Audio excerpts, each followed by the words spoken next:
होकर अपनी पड़ोसन के घर चली जाती है और कुछ देर बच्चे को खिलाकर वापस लौट आती है।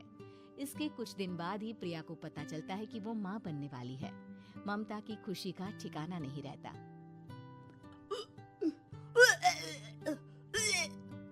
माँ जी, पता नहीं क्यों उल्टी आ रही है। प्रिया भागती हुई वॉशरूम में जाती है तो हरे और लाल रंग की उल्टी करती है। उस उल्टी में से कीड़े निकलते हैं। ये क्या? खून और ये कीड़े! माँ! माँ! प्रिया की आवाज सुनकर ममता दौड़ कर आती है, पर बेसिन में कुछ नहीं होता। प्रिया हक्की बक्की रह जाती है।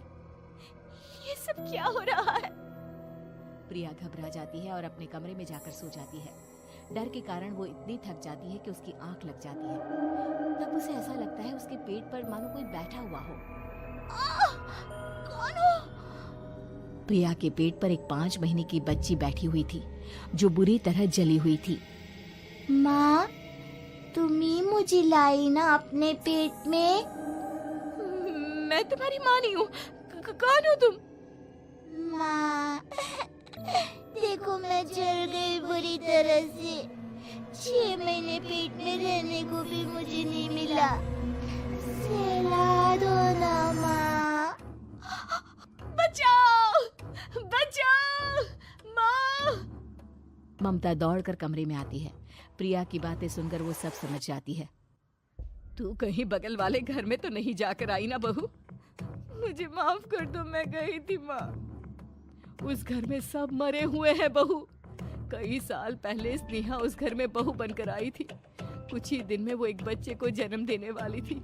पूरा घर बच्चे के आने की खुशी में खोया था कि एक दिन अचानक उस घर में आग लग गई। सब बुरी तरह जलकर मर गए। गौरी आज भी दादी बनने का इंतजार कर रही है और इसीलिए स्नेहा ने अपना अजन्मा बच्चा तुम्हारी कोख में डाल दिया। ममता ये कह रही होती है कि पीछे से उसके पैरों को एक बच्चा पकड़ लेता है।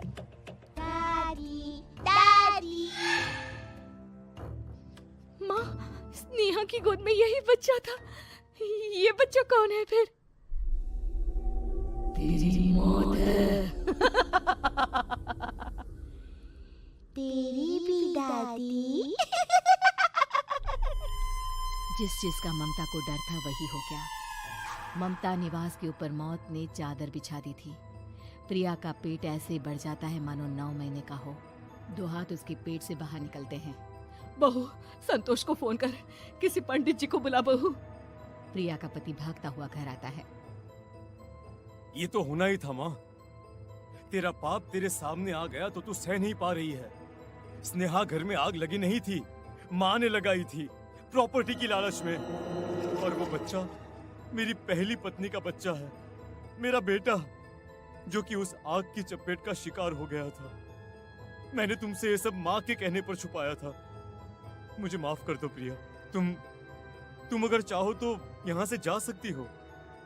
मैं तुम्हें किसी भी बंधन में रखना नहीं चाहता। मेरी शादी हुई है आपसे, मैं आपको छोड़ नहीं सकती, पर उससे पहले हमें स्नेहा, उसकी माँ और बच्चे की आत्मा की शांति करवानी होगी। संतोष और ममता गौरी के घर जाते हैं। अंदर सब कुछ जला हुआ होता है। जमीन पर जली हुई लाशें बिखरी हुई थी। ममता रो रो कर अपनी करने की माफी गौरी से मांगती है।